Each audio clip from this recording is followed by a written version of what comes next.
মই শ্ৰী হিমন্ত বিশ্ব শৰ্মা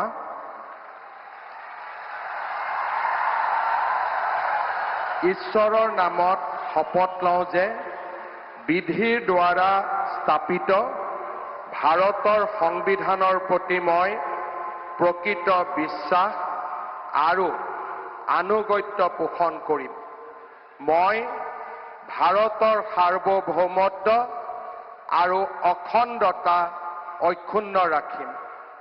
মই অসমৰ মুখ্যমন্ত্ৰী হিচাপে মোৰ কৰ্তব্য বিশ্বস্ততাৰে আৰু শুদ্ধ অন্তঃকৰণেৰে সম্পাদন কৰিম আৰু মই ভয় বা পক্ষপাত অনুৰাগ বা বিদ্বেষ নোহোৱাকৈ সংবিধান আৰু আইন অনুসাৰে সকলো শ্ৰেণীৰ লোকৰ প্ৰতি ন্যায় আচৰণ কৰিম।